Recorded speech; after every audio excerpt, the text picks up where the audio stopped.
Welcome back. JIT की report और फिर मजीद तहकीकात से क्या मुराद है? जेल नंबर 10 किस तरीके से कारगर साबित हो सकती है? अजीज अली साहब मुझे ये बताइएगा, मजीद तहकीकात जेआईटी। 10वीं जेल जो है उसको वाजिद सियाह साहब ने सिर्फ इसलिए रोका है, उसमें जो जेआईटी ने काम किया ना, गैर मुल्की जो मावनत हुई है, जिन्होंने चीज़ें दी हैं जी वो रखा हुआ है जी। और ये तुरुप का पत्ता भी हो सकता है। अच्छा। जब ये जाएंगे अपील में या कोई चीज़ होती है तो कोर्ट के पास एक बड़ा पलंदा वॉल्यूम 10 पड़ा होगा, सही है। फिर वो तुरुप के पत्ते निकलेंगे। ठीक है। अभी जवाब दे नहीं पा रहे हो आप, फिर जब आप अपील में जाओगे फिर लड़ोगे तो वहां से जब तुरुप के पत्ते निकलेंगे कि फला मुल्क से ये आया है, फला मुल्क से ये आया है और ये इंसाफ डिपार्टमेंट ने ये कहा है, वहाँ के यूएई के फला ने ये कहा है, तो फिर आप फंस जाओगे। तो ये वाजिद सियाह साहब ने रोका है ताकि ये अभी मार्केट पब्लिक ना हो किसी तरह। बाकी चीज आप पब्लिक कर दो, कर दो। ठीक है। सुप्रीम कोर्ट ने एक और बड़ा अच्छा काम किया, वो जज साहब ने ये कहा कि साहब वो जो आप बहुत शोर कर रहे थे ना तस्वीर लीक पर, बिल्कुल आप कमीशन बना लो, बिल्कुल आप अपनी मर्जी से बना लो जी। जो आदमियों से बेनकाब करो जी। जो अफसर है बिल्कुल उसको सजा दो, आपका हक है। और ये भी अच्छा अजीज़ साहब, आपने जब ये जा रहे थे इजलास वगैरह जेआईटी के, तो मैं आपसे बार बार ये जब हम इस पे प्रोग्राम कर रहे थे तो मैं आपसे बार बार आपसे ये सवाल कर रहा था कि अदालत इन मामलात पर अभी कुछ कह नहीं रही है, अदालत इन मामलात को क्यों नहीं देख रही है? तो आपका उस वक्त यही कहना था कि अदालत इन मामलात पर आएगी, लेकिन अभी जेआईटी के। तो अब मुझे बताइए कि अब ये जो मामलात हैं, अब अदालत इनको मजीद संजीदगी से लेकर, जो लोग गैर संजीदा हो रहे थे, इजलास जब जेआईटी का जारी था और जेआईटी पर लान तान की कोशिशें की जा रही थी, जेआईटी को निशाना बनाया जा रहा था, वो जेआईटी जो कि अदालत ने तश्कील दी है और एक तरह से अदालत को निशाना बनाया जा रहा था जेआईटी के कंधे पर बंदूक रख कर, अब वो लोग सुप्रीम कोर्ट के फैसलों की जद में आने वाले हैं। शुरू हो गए ना, शुरू हो गए ना, जफर हिजाजी से मसला शुरू हो गया। जफर हिजाजी तो चले गए, जफर हिजाजी का एक मामला हो गया, दूसरा उन्होंने तस्वीर लीक करने का मामले पर जो वो भी हो गया, सईद अहमद, बिल्कुल वो नेशनल बैंक के सदर, वो भी आएंगे अभी। इसके अलावा जो एक रिपोर्ट आएंगे कमर जमान बिल्कुल वो भी, उसके अलावा एक रिपोर्ट लगी थी दी न्यूज में जिसके हवाले से ये कहा गया था कि सुप्रीम कोर्ट के रजिस्ट्रार ने खबर लीक की, मीडिया ग्रुप को ही बुला लिया है जी, और 17 तारीख को वो भी जवाब देंगे, उनको भी बुला लिया है, एडिटर पब्लिशर रिपोर्टर को बुला लिया है और दी न्यूज़ के उसको जो हमारे सहाफ़ी दोस्त है उसको भी बुलाया था रोस्ट्रम पे, उससे पूछा है, पूछने के बाद सुप्रीम कोर्ट ने जवाब तलब कर लिया है कि ये बराह रास्त तौहीन अदालत है, आप आके बराह मेहरबानी जवाब दाखिल करें। 17 को वो भी जवाब, 17 की तारीख जो है पाकिस्तान की एक बड़ी इंपॉर्टेंट तारीख है। उस दिन जो सुप्रीम कोर्ट के फैसले आएंगे वो पाकिस्तान की खुशहाली और पाकिस्तान के लोगों की खुशहाली का बायस बनेगा, ठीक है। और मैं बार बार कह रहा हूँ कि जो एक 16 जुलाई भी है जो कि इमरान खान के खिलाफ भी, इमरान खान से मुताल्लिक भी फैसला सुनाया जा सकता है इलेक्शन कमीशन में। वो नाइल हो जाए इतनी बड़ी खबर नहीं है, नाइल हो जाए इतनी बड़ी खबर, मतलब खबर इतनी बड़ी नहीं है या कीमत इतनी बड़ी नहीं है? कोई कीमत बड़ी नहीं है, मैं तो मानता ही नहीं ना, मैं मानता हूँ पाकिस्तान को उसकी आवाम के साथ क्या होने वाला है, ठीक है। इमरान खान के नायल होने से क्या हमें क्या फायदा है, पाकिस्तान को क्या फायदा है, लेकिन अगर मियाँ साहब के खिलाफ कार्रवाई होती है और जो आज इन पर हंस रहे हैं मियाँ साहब के ऊपर, उंगली उठा रहे हैं, तनकीद कर रहे हैं कि वाह वाह फंस गया बशीरा फंस गया, या कोई और भी जुमला बोल दो, पप्पू 2 पेपर में फेल, 3, जो आज हंस रहे हैं, मैं उनसे कह रहा हूँ कि मत हंसो, इसलिए कि नहीं हो, इसलिए कि अब जो चीज़ें आ रही हैं सामने वो कड़ा एहतसाब आ रहा है, सिर्फ मियाँ साहब का नहीं होगा, इनकी फैमिली का नहीं होगा, नहीं होगा, आगे चलेगा ये मामला, आगे चलेगा और बड़ा आगे चलेगा, अब सब ग्रिप में आएंगे, ठीक है। मैंने कहा ना कि बैरोक्रेसी जब एक हो गई है राव तहसीन के मामले पे और जफर हिजाजी पे, तो अब जो है बैरोक्रेसी सच बोलेगी, अच्छा सच बोलेगी और सच बताएगी, तो फिर सजाएं होंगी, तो वो सिर्फ मियाँ साहब के लिए नहीं है, उनकी फैमिली के लिए नहीं है, अब नीचे आएगा। अब नीचे से मुराद है जो रह गए हैं तो तमाम पॉलिटिकल जमातें कमर कस लें, ठीक है। जब आप आगे बढ़ रहे हैं तो फिर आगे बढ़कर एक बयान और शामिल कर लेते हैं। बैरिस्टर एतजाज एहसन पीपल्स पार्टी के रहनुमा भी हैं, उन्होंने ये कहा है कि जेआईटी और मुस्लिम लीग नून का ये मैच फिक्स था। अच्छा, ये मैच फिक्स था तो चलो फिर ठीक है, जबर इजाजी को कुर्बानी का बकरा बना के छोड़ दो, नवाज शरीफ को क्लीन चिट दे दो, वो आके फिर हुक्मरानी करे, चौथी 5वीं दफा फिर वजीर आजम बने। जब सफदर ने जिस तरह कहा था आप बैठ जाना दुबई में, लंदन में, और आप पंजाब में, और आप वकालत अजीज आरिफ साहब फिर एतराज नहीं करो। बैरिस्टर हैं, एतजाज एहसन बैरिस्टर हैं, कोई मामूली बात नहीं है। सुप्रीम कोर्ट में सुप्रीम कोर्ट के लिए जंगें लड़ी हैं, लेकिन क्या ये इनका बयान अगर देखा जाए तो बादियुन नजर में सुप्रीम कोर्ट के खिलाफ नहीं जा रहा? क्योंकि जेआईटी में फिर वहीं आऊंगा, जेआईटी सुप्रीम कोर्ट ने तश्कील दी थी। अगर आप जेआईटी से कोई भी बात मुंसलिक करते हैं उसके खिलाफ, तो वो सुप्रीम कोर्ट पर बराह रास्त नहीं, लेकिन किसी भी तौर पर सुप्रीम कोर्ट पर जा सकती है इनडायरेक्टली। ये बयान उन्होंने बैरिस्टर एतजाज एहसन नहीं, एक सियासतदान पाकिस्तान पीस पार्टी के रहनुमा की हैसियत से दिया। ठीक है, उनको भी पता है कि कौन सी बात, बहुत काबिल आदमी है, काबिल आदमी, निहाल हाशमी से तो बहुत कद ऊपर है उनका, ऊंचा है। वो जो बोलेंगे सोच समझ के बोलेंगे, तौहीन अदालत कभी नहीं करेंगे, उनको पता है। ठीक है ना, हम तो कुछ भी नहीं, लेकिन जो और लायर है उनके अंदर वो कुकलर जो है उनके कायदीन में से है, और बहुत मिच्योर आदमी है, तो वो ऐसी हैकी फैकी नहीं फेंकेंगे। वो उन्होंने पाकिस्तान पीस पार्टी के एक सियासतदान की हैसियत से मुना किया। अब मैं आपको बताऊं, ये भी हो गया। इसके बाद इमरान खान निकल के आए और लाहौर लश्कर के साथ, और हमें पता था आएंगे, और आके वो खूब बरसे। सारी उनकी कैबिनेट उनके साथ मौजूद थी वहाँ पे, और उसके साथ वो इमरान खान ने प्रेस कॉन्फ्रेंस की, सहाफ़ियों के सवालों के जवाब भी दिए, और बहुत बरसे कि देखो जी हमारे खदशात दुरुस्त थे, इनको इस्तीफ़ा दे देना चाहिए था, और ये था वो था। बात सही है, इस्तीफ़ा देना चाहिए था मियाँ साहब को, बैठ जाते और फैसला हो जाता, वापस आ जाते, जैसे यूसुफ रज़ा गिलानी को ये मशवरा दे रहे थे।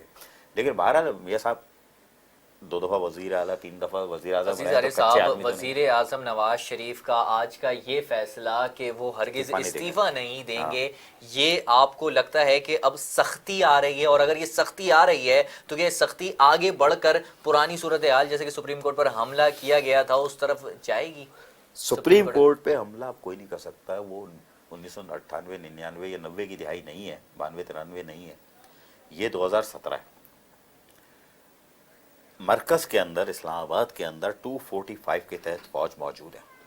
ठीक है, रेंजर्स मौजूद है पंजाब में, सिंध में, बलूचिस्तान में, लीव्स मौजूद है अपने खैबर पख्तूनख्वा, बिल्कुल मौजूद हैं। लेकिन मैं इमरान खान के उस बयान के तनाजुर में कह रहा हूँ, कुछ दिनों पहले इमरान खान ने एक बयान दिया जिसमें उन्होंने कहा है कि धरना होगा दोबारा। इमरान खान देखो अपोजिशन में है, वो सियासत करेगा, वो बहुत कुछ मारेगा, वो बहुत, अगर 2 फुट उछल रहा है तो 4 फुट भी उछलेंगे इमरान खान। अच्छा, वो 4 फुट भी उछलेंगे। धरना उस सूरत हो सकता है कि कौन सा धरना देंगे यार, कि अगर सुप्रीम कोर्ट का फैसला ना माना जाए तो सुप्रीम कोर्ट को तुम भी लान तान करो। वो तो कर ही रहे थे, फौज को, सुप्रीम कोर्ट को, तुम भी कर लो। फिर वो कहेंगे देखो हम तो सही कह रहे थे, सुप्रीम कोर्ट के खिलाफ भी बोल रहे हैं और फौज के खिलाफ भी बोल रहे हैं, तो फर्क क्या रह जाएगा? यही तो बोलता हूँ, सियासत इबादत और खिदमत का नाम है, ये हंगामाबाजी इसका नहीं है। ठीक है, और आप फिर बार बार कहता हूँ कि आप जब भी बोलो तो ये बोलो कि साहब मियाँ नवाज शरीफ और उनकी फैमिली, ठीक है, या मुस्लिम लीग उनके कायदीन करप्ट हैं, ये बोलो। वजीर आजम का लफ्ज नहीं लगाओ उनके साथ। अच्छा, वजीर आजम का लफ्ज उनके साथ लगाओ, ये पाकिस्तान का एक मुकद्दस ओहदा है, और इसको उस वक्त लगाओ जब ये बैनुल मुल्क के दौरे पे हो, या यहाँ मिल लो, किसी विजिट पे हो, वहाँ लगाओ। इस जेआईटी के केस में वजीर आजम के लफ्ज नहीं लगाओ उनके साथ, मियाँ नवाज शरीफ लगाए। ठीक है, और जब तक फैसला नहीं आता वो काबिल एहतराम और इज्जतदार है। ठीक है, एक मुहब्बे वतन पाकिस्तानी है। जब तक फैसला नहीं आता कोई ये नहीं कह सकता वो करप्ट है, गद्दार है, नहीं कहना चाहिए। नैब की कोर्ट में बॉल जाएगी अब, और नैब जायदादें जब्त भी कर सकती है, सब कुछ कर सकती है। नैब के पास जो कवानीन है उस पर अमल दरामद होगा।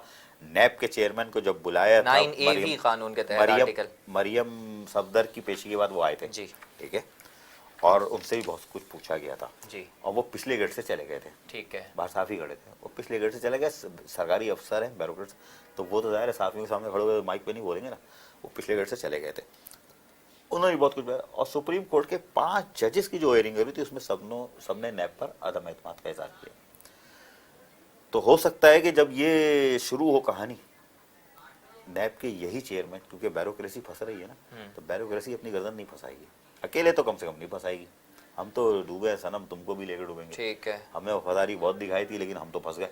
ठीक है, तो वो अब नैब कार्रवाई करेगी तो संजीदगी से करेगी, बिल्कुल इत्मीनान से करेगी। ठीक है, जिस तरह जफर इजाजी फंस गया, FIA ने कार्रवाई की ना, FI चौधरी निसार के साहब के अंडर में है ना, उसने इसी सिक्योरिटी एक्सचेंज पर बिल्कुल। वैसे बोला ही नहीं जाता ECPG क्या जी जी है, बिल्कुल, SECP वो सिक्योरिटी एक्सचेंज काम कार्रवाई की ना जी, FIA ने, बिल्कुल आज सिफारिश भी कर दी। बिल्कुल। तो इसका मतलब है इदारे अब काम कर रहे हैं और उन्हें पता है कि अब इस्तेमाल नहीं होंगे, और यही चाहिए इदारे मजबूत हो यार।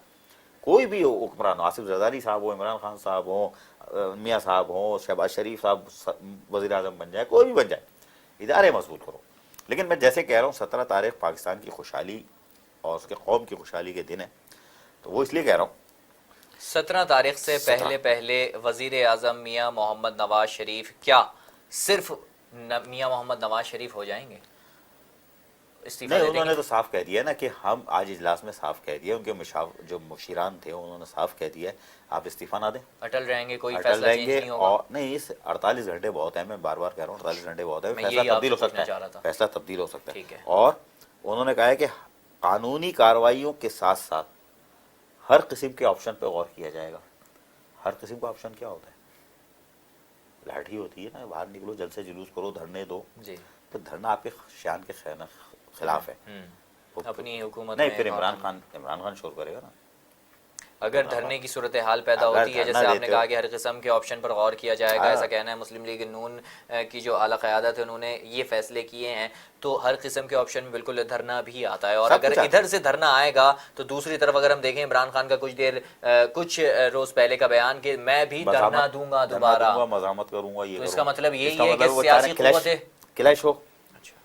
क्लैश होगा तो फायदा किसको होगा? क्लैश तो होगा ही नहीं। अव्वल तो फौज बैठी है, जब कराची में, सिंध में रेंजर्स साहब अपना काम दिखा सकती है, पंजाब में रेंजर्स काम दिखा रही है ना, रोज दिखा रही है, इतनी खबरें आती नहीं है, रोज काम दिखा रही है, तो वहां पे जो रेंजर्स बैठी वो सत्तू थोड़ी पी रही है। बिल्कुल धरना होगा, 245 की तरफ फौज बैठी है, मुल्क का अमन कभी खराब नहीं होगा। और इस सूरत में जब आज हमारे बॉर्डर पे 5 शहरी को शहीद कर दे वो भारत, ठीक है, वो तो खैर जवाब दे दिया पाक फौज ने। वज़ीर आज़म नवाज शरीफ अगर चले जाते हैं, वज़ीर आज़म नवाज शरीफ के जाने से जो मंसूबे चल रहे हैं और बिलखुसूस सी पैक को कोई नुकसान पहुंचने का खदशा है? अल्लाह ताला की बड़ी मेहरबानी, बड़ा करम, शुक्र है खुदा अल्लाह ताला का कि नबी पाक हज़रत मोहम्मद सल्लल्लाहु अलैहि वसल्लम के सदक़े, अनबिया कराम के सदक़े, ये सारा सिस्टम जो था वो फौज के हवाले है।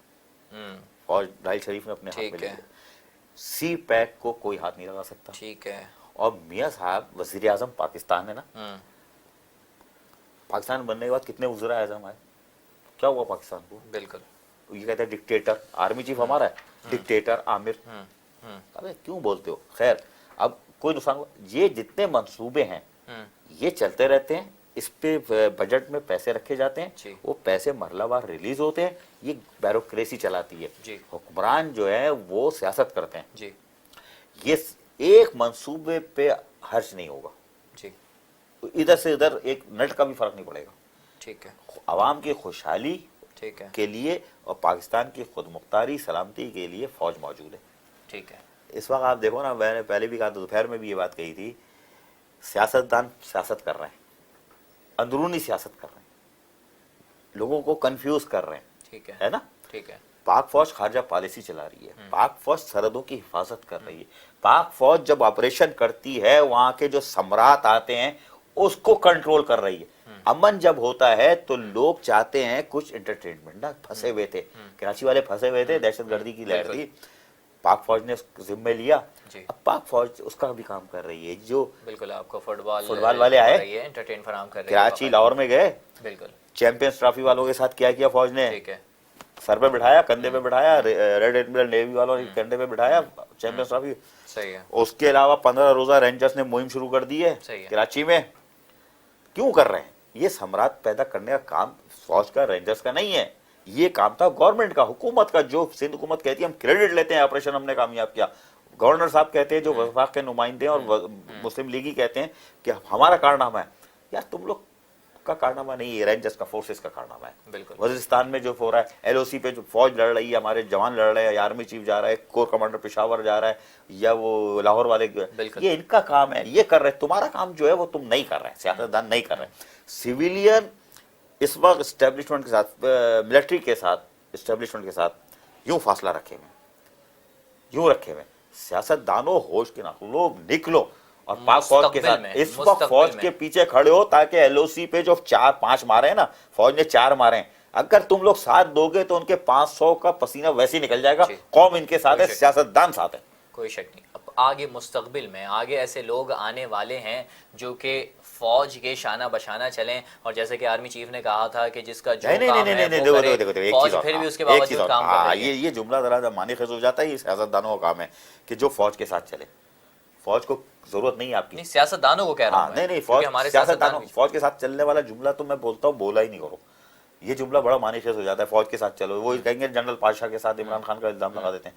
आज वही रेमंड डेविस जनरल पाशा के पीछे हाथ धो के पड़ा हुआ है। ठीक है, पाकिस्तानी और सीआईए और राने मिलकर किताब निकाली ताकि आईएसआई आर्मी और जनरल पाशा को रिमांड ले। अबे तुम कुछ भी नहीं कर सकते, जाली किताब थी रेमंड डेविस की। अच्छा मैं आपको बताऊं, आगे जब ये सिनारियो बन रहा है, मेरी ख्वाहिश भी है, मेरी दुआ भी, अल्लाह ताला से भी दुआ है कि आर्मी चीफ को ताकत दे, मजबूर कर दे, इस रेंजर्स को मजबूर कर दे, माशी दहशतगर्दी पे ऑपरेशन कर दे। तो ये सिलसिला जब एहतसाब का यहां से शुरू हुआ है, इधर से यहां से शुरू हो, तो एक कल्चर जो हमारी करप्शन का है, हम कायदे आज़म जिसने पाकिस्तान बनाया उसकी इज्जत नहीं करते। सही है, वो जो पत्ते के ऊपर बना हुआ है ना कायदे आज़म, उसकी इज्जत करते हैं। कितने लोग हैं मुझे बताओ पाकिस्तान में सियासतदान जो 14 अगस्त 6 सितंबर या इस तरह के मौके के अलावा मज़ार कायद पे कभी घूमने चले गए? ठीक है, नुमाइश के लिए जाते हो, कोई मुल्क का सदर आता है। ठीक है अजीज़ साहब, वक्त बिल्कुल खत्म हो गया है। आप बोलो पाकिस्तान जिंदाबाद। बस बिल्कुल बिल्कुल, पाकिस्तान जो है वो हमेशा जिंदाबाद और पाइंदाबाद। और ऐसे लोग जो कि पाकिस्तान के लिए नासूर बने हुए थे, पाकिस्तान के लिए करप्शन कर रहे थे और पाकिस्तान को एक करप्ट मुल्क साबित करने की कोशिश कर रहे थे, पाकिस्तान के इदारे मजबूत हुए, पाकिस्तान के लोग मजबूत हुए, पाकिस्तान के अवाम मजबूत हुए। और अब शायद ये एक जो JIT बनी है, जो केस चला है पूरा पैनामा का, ये अजीज़ साहब एक सबक आमेज बन जाएगा उन लोगों के लिए, इबरतनाक बन जाएगा उन लोगों के लिए जो कि करप्शन करने की कोशिश करते हैं, करप्शन करने का सोचते हैं। फिलहाल इतना ही, मजीद हाजिर होंगे अगले रोज प्रोग्राम में, और फिलहाल दीजिए इजाजत। अल्लाह निगहबान, पाकिस्तान जिंदाबाद।